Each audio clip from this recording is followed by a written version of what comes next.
Alonso me recibió en la puerta con un abrazo y esa sonrisa juvenil que aún reconocía de años atrás.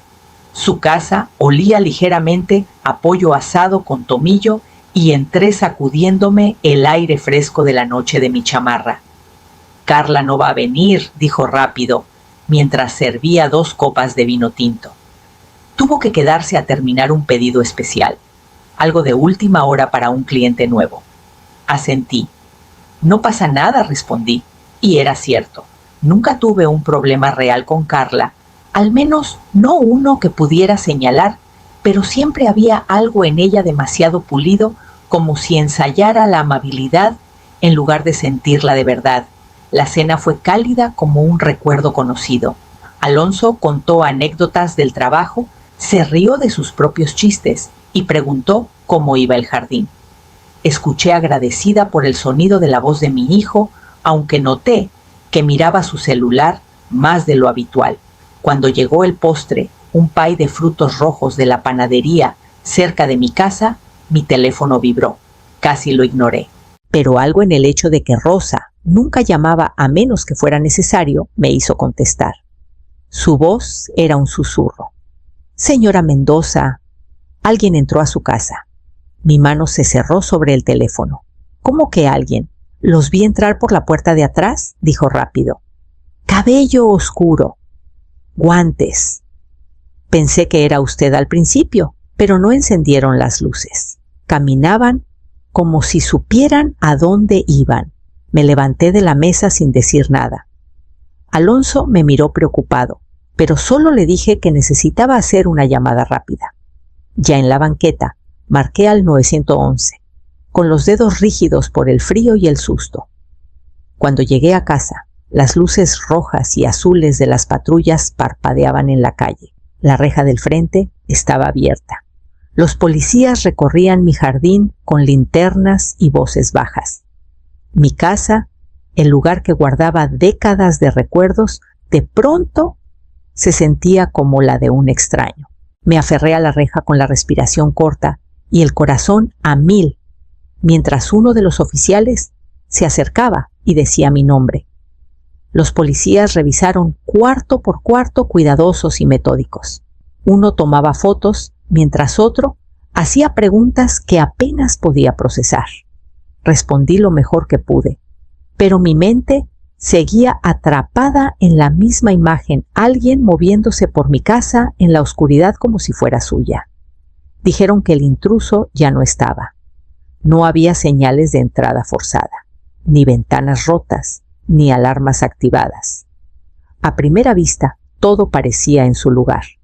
No fue hasta que se fueron y entré a mi recámara que supe que algo no estaba bien. El cajón superior de mi tocador estaba entreabierto. Dentro, mis mascadas estaban revueltas no como las doblo siempre. La cajita de joyas que tenía encima estaba ladeada con la tapa mal puesta. La abrí despacio. La mayoría de las piezas estaban ahí bisutería, nada de gran valor, pero el reloj de mi esposo, el que usó todos los días durante 30 años, no estaba. Lo guardaba envuelto en un paño justo donde lo dejé la última vez. Me agaché y metí la mano bajo la cama con el corazón latiendo fuerte. La caja de madera que guardaba pegada a la pared ya no estaba. Cartas, tarjetas de aniversario, unas fotos de antes de que naciera Alonso. Nada que valiera dinero, pero todo lo que valía para mí. Se me cerró la garganta. Quien entró no solo robó, sabía que era importante. A la mañana siguiente, regresé a casa de Alonso para devolverle un recipiente que dejó en mi coche. Carla abrió la puerta todavía en bata. Llevaba el cabello recogido sin mucho cuidado y sonrió como si nada hubiera pasado. Alonso dijo que vino la policía. ¿Todo está bien?, preguntó, inclinando la cabeza lo justo para parecer preocupada. ¿Se llevaron algo importante? Su voz era ligera, demasiado ligera. Murmuré algo vago y bajé la mirada. Entonces, cuando levantó la mano para acomodarse el cabello, lo vi mi llave de repuesto colgada en un llavero plateado junto con otras 3. La misma forma. los mismos bordes desgastados, la misma muesca en la base. No dije nada, pero mientras caminaba de regreso al coche, mi mente ya estaba dando vueltas a qué más podría faltar. Pasaron 3 días. La policía archivó. El reporte clasificó la entrada como no violenta y sugirió con suavidad que probablemente fue algo de una sola vez, algo al azar. Nada de qué preocuparse.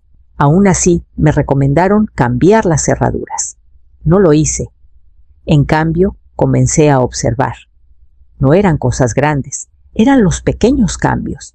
Mi taza favorita, la del colibrí desvaído, estaba del otro lado del escurridor, aunque no la había tocado. Una puerta del mueble de la cocina estaba entreabierta cuando siempre la cierro del todo. En el baño del pasillo había un aroma leve, quizás a lavanda o eucalipto, algo que yo no usaba. Me quedé ahí más tiempo del necesario, dejando que ese olor extraño se asentara en mi pecho como neblina. Rosa vino a limpiar los soclos como siempre. Le pregunté directamente si alguien más había estado en la casa. No, señora, solo yo. Siempre solo yo, dijo frunciendo el ceño con genuina preocupación. ¿Cree que alguien sigue entrando? No respondí. Esa noche me senté en la mesa de la cocina y escribí una lista de todas las personas que alguna vez tuvieron una llave de mi casa. Tomás, por supuesto, ya no está. Alonso todavía tiene la suya. Mi vecina Elvira, pero se mudó a Mérida el año pasado y me devolvió la llave. Rosa. Carla. Ese nombre se quedó atorado. El año pasado, ella ayudó a Alonso a mover cajas cuando vacié el ático. En ese momento no le di importancia cuando Alonso dijo, le di la llave extra a Carla para no tener que estar abriendo cada rato. Asentí demasiado cansada para que me importara. Pero ahora veía su rostro de nuevo, esa mañana, la bata, la preocupación fingida, la ligereza en su voz. Y la risa de Alonso la noche del robo, más fuerte de lo normal, como si cubriera algo. Doblé el papel y lo guardé en el cajón junto a la estufa. Mis manos estaban firmes, pero algo dentro de mí se sentía como si se astillara lentamente como madera vieja, cediendo bajo demasiado peso. Me paré en el cuarto trasero, el que tiene el escritorio de roble pesado y el sillón de cuero, que nadie más que Tomás usaba. Su estudio. No había cambiado nada desde que se fue, no por duelo, sino por algo más callado. Respeto, tal vez, o la necesidad de sentir que algunas cosas podían quedarse quietas, incluso cuando todo lo demás seguía cambiando. Pero el cuarto no estaba quieto. La foto de nuestro 25 aniversario estaba ligeramente inclinada lo suficiente para notarlo. El sillón junto a la ventana se había movido un poco, quizás un par de centímetros, pero no fui yo. Nunca lo movería. Ese sillón tenía marcas de los codos de Tomás. Solía tararear mientras leía el periódico ahí por las mañanas. Lo habrías visto en 5 segundos. Susurré al cuarto. Habrías notado el cambio antes de dar el segundo paso. Me senté en el borde del escritorio y miré la puerta por un largo rato antes de tomar mi teléfono. Alonso contestó al segundo timbre. «Mati, ¿todo bien?» Mantuve la voz ligera. Solo quería saber. ¿Recuerdas si alguien más pudo haber tenido una copia de la llave de la casa? Tal vez del año pasado, cuando me ayudaron con la limpieza. Hizo una pausa. Carla, supongo. Creo que le di la mía por unos días mientras ordenábamos el garage. No les había pedido que ordenaran el garage. No necesitaba ayuda. Ese recuerdo no existía porque nunca pasó. Tragué saliva. Te la devolvió seguro, dijo. Estoy seguro de que sí. Luego cambió de tema. Algo sobre un nuevo lugar que abrió en el centro. No presté atención. Lo dejé terminar su frase, luego dije que tenía algo en la estufa y que debía colgar. Terminé la llamada antes de que preguntara qué estaba cocinando. 10 minutos después, estaba entrando a la ferretería saludando al hombre detrás del mostrador. Compré 2 cámaras, no de las grandes, eran discretas del tamaño de la palma, fáciles de instalar con soportes adhesivos y una app sencilla. Una fue al pasillo, apuntando hacia las recámaras.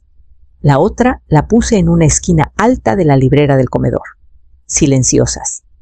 Invisibles, a menos que supieras exactamente dónde buscar. Nadie lo sabía. No se lo dije a Rosa, no se lo dije a Alonso, mucho menos a Carla. Esa tarde me paré en la cocina, con la puerta entreabierta, escuchando el zumbido del refrigerador, mientras ensayaba qué diría. Marqué a Alonso, puse el altavoz y dejé el teléfono con cuidado en la encimera. Solo una llamada rápida dije con tono alegre: voy a estar en casa de doña Lidia el jueves para la cena. Va a hacer ese pozole que siempre me encanta. Escuché la voz de Carla de fondo débil pero clara. Preguntó algo que no entendí. Alonso respondió, pero su voz se desvaneció. No mencioné el nuevo cerrojo en la puerta principal. La puerta lateral, menos visible, fue la única que dejé sin cambiar. Llegó el jueves. Salí temprano, di una vuelta por el vecindario y estacioné a 2 calles de mi casa. Apagué el motor y bajé las luces del tablero. El aire fresco de la noche se colaba por la ventana entreabierta. Esperé con la chamarra bien puesta y el teléfono en la mano. A las 9:37 de la noche, una luz se encendió en mi recámara. Fue breve. Un resplandor detrás de la cortina. Una silueta pasó por el vidrio suave medida. Alguien que no tenía prisa. Alguien que ya había hecho esto antes. Mi corazón no se aceleró. Se hundió. Me quedé en el coche, mirando desde las sombras, mientras la casa que había memorizado durante décadas me traicionaba con los movimientos más suaves. Por la mañana preparé un té y me senté en la mesa de la cocina con la laptop abierta, el video listo, pero sin tocar. Por un rato, solo miré la pantalla con el dedo sobre la barra espaciadora. Luego presioné reproducir. Ahí estaba ella. Carla entró por la puerta lateral. Vestía de negro de pies a cabeza, con guantes puestos y una linterna pequeña en la mano derecha. Sus movimientos eran tranquilos, firmes, sin dudar. No miró a su alrededor. No se detuvo a pensar si alguien podría estar en casa. Ya lo sabía. Fue directo al comedor. Primero abrió un cajón brevemente, luego siguió hacia atrás. La cámara de la recámara captó el resto. Abrió mi closet, se agachó y sacó el baúl de cedro que Tomás y yo trajimos de nuestra luna de miel. Estaba cerrado con llave desde hacía años. Ella usó una llave pequeña y lo abrió sin problema. Adentro estaba la bolsa de terciopelo, el prendedor de mi madre, unas monedas antiguas y el brazalete que usé cuando nació Alonso. La vi sacarlo, levantarlo a la luz y guardarlo en el bolsillo de su chamarra. No se quedó más tiempo. No revolvió. No lo pensó 2 veces. Salió por donde entró silenciosa, confiada familiar. No lloré. Copié el video en una USB. La etiqueté simplemente 14 de marzo, 9:37 p.m. Luego imprimí 3 imágenes fijas del video. El perfil de Carla. El momento en que su mano enguantada abrió el baúl. El cuadro donde la bolsa de terciopelo desapareció en su chamarra. No parecía ladrona. Y ese es el tipo más peligroso, los que practican la confianza como un idioma, que sonríen y dicen gracias, que preguntan por tus rodillas mientras planean cómo pasar por encima de ti. No llamé a la policía. Todavía no. Tomé mi teléfono y escribí un mensaje corto. Pollo asado el domingo, tu favorito. Luego lo envié. Asé el pollo como a Tomás le gustaba, lento, con tomillo y sal untados bajo la piel. Alonso siempre decía que le recordaba los domingos de su infancia y ahora me apoyaba en ese recuerdo como un hilo que nos unía de nuevo. Llegaron unos minutos antes. Alonso con una botella de vino Carla, con su sonrisa pulida de siempre. Me dio un beso en la mejilla y un ramito de flores, justo lo suficiente para que el momento pareciera sincero. Le agradecí cuidando no alargar el gesto. Nos sentamos, comimos, hablamos de cosas superficiales. Carla reía con facilidad, acercándose a Alonso mientras hablaba de pueblos costeros y folletos de spas. Por fin lo convencí de que necesitamos unas vacaciones de verdad, dijo moviendo su copa de vino. ¿Ha estado trabajando de más? Asentí con cortesía. Después del postre me levanté sin decir nada. Alonso me miró sorprendido. Caminé al mueble bajo el televisor, lo abrí y saqué la USB. Quiero mostrarles algo. La inserté, encendí la pantalla y presioné reproducir. El cuarto se quedó en silencio. Carla miró fijo. Alonso se inclinó hacia adelante. El video se reprodujo tal como lo había visto: la entrada, la linterna, los cajones, el baúl, el robo. Carla fue la primera en hablar. Su voz se quebró un poco. No soy yo. No respondí. Caminé despacio de regreso a la mesa, levanté mi copa de vino y di un sorbo tranquilo. Alonso no se movió por un momento.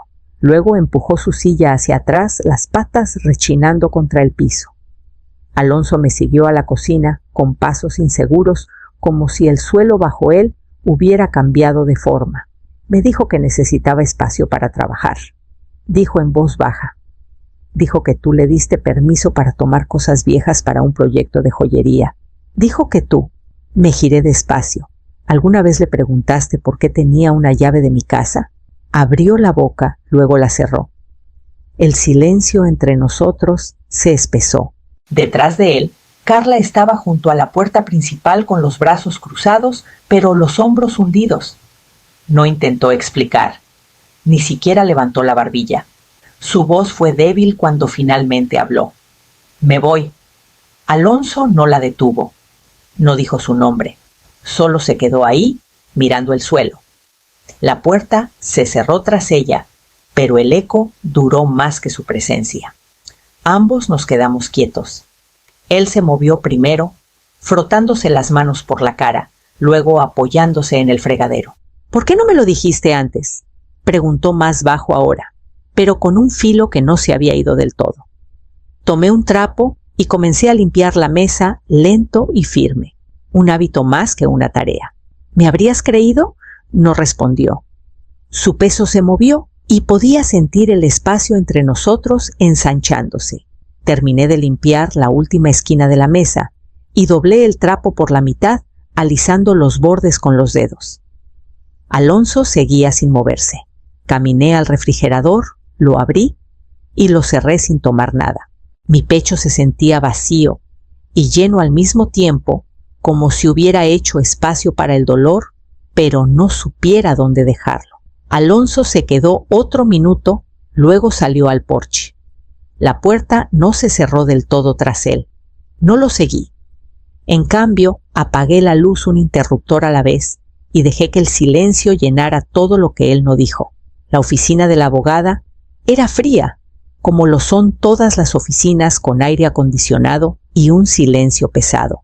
Me senté frente a una mujer de unos 50 años, con cabello corto y ojos agudos. Sus preguntas eran precisas, mis respuestas más simples. Le pedí que revisara mi testamento. La casa debía ponerse en un fideicomiso privado. Alonso seguiría siendo beneficiario, pero no albacea. Quería capas entre mis decisiones y el alcance de cualquiera más. Ella arqueó una ceja. ¿Algún problema familiar?, preguntó. No dije, solo un recordatorio de que el acceso puede volverse abuso. Silenciosamente, sin permiso. Asintió una vez y hizo los cambios. Antes de irme, le entregué un sobre de Manila dentro la USB, con una etiqueta escrita a mano 14 de marzo, 9:37 p.m. La guardó en la carpeta sin comentario, pero vi que miró la etiqueta. En casa preparé un té y me paré en el patio trasero. Los arriates del jardín estaban floreciendo otra vez. Planté cempasúchiles en los bordes y moví las macetas de lavanda más cerca de la barda. Algo en reacomodar cosas pequeñas me ayudaba a respirar más profundo. Pasaron semanas y Carla no volvió. Alonso vino 2 veces. La primera trajo mandado, la segunda herramientas. Nunca la mencionó, ni una vez. Preguntó por las rosas por mi rodilla, por una película que dijo que me podría gustar. pero su nombre quedó guardado en un lugar al que ambos rehusamos llegar. Rosa me dijo una mañana mientras limpiaba las encimeras de la cocina. Todos notaron que el brazalete ya no está. Algunos preguntan, ¿a dónde se fue ella? Me encogí de hombros con suavidad. La gente se va. Por las tardes me quedaba más tiempo en el patio. Podaba lo que necesitaba podarse y dejaba que el resto creciera como quisiera. Dejé de medir el tiempo por quién llegaba. Dejé de esperar explicaciones que no vendrían. Ya no había dolor en el silencio, solo claridad. Era media tarde cuando Rosa llegó con un té. Traía la charola como siempre con manos firmes y pasos suaves. La dejé pasar y señalé la mesa de la cocina donde la luz se colaba baja por las tablas del piso. La casa había encontrado su calma otra vez. Nos sentamos en silencio un rato, las tazas calentándonos más las manos que el té mismo. Afuera una brisa movía las hojas de los fresnos y se oía el leve tintineo de los móviles de viento del vecino. Rosa miró a su alrededor. Luego me miró a los ojos. ¿Ahora sí te sientes segura? Dejé que la pregunta reposara. Segura era una palabra en la que no había pensado mucho, ni cuando crié a Alonso sola, ni cuando Tomás se fue, ni siquiera cuando cerré la puerta con llave después de esa noche. Pero ahora, en el suave murmullo de esa hora tardía, entendí lo que quería decir. Me siento vista, dije, y me siento lista. Las cámaras seguían en su lugar, una en el pasillo, otra en el comedor. No las había quitado. No porque tuviera miedo, sino porque había aprendido algo. No necesitas esperar un desastre para prepararte para él. Solo necesitas reconocer la diferencia entre confianza y suposición. Rosa asintió sin decir más. Terminamos el té mientras las sombras se alargaban. Más tarde, después de que se fue, me paré en la ventana. Unos pájaros se habían posado en la baranda del porche Pinzones, creo. Tomás solía nombrarlos, aunque no estuviera seguro. Los vi saltar y moverse. Sus pequeños gestos eran una especie de consuelo callado. La casa no se sentía vacía. Algunas cosas se habían ido, sí, pero no todo lo que se pierde necesita encontrarse otra vez. Algunas pérdidas abren espacio para que crezca la paz, para que regrese el silencio, no como ausencia, sino como algo ganado. Me quedé en la ventana un poco más, dejando que el último rayo de sol se deslizara por el piso.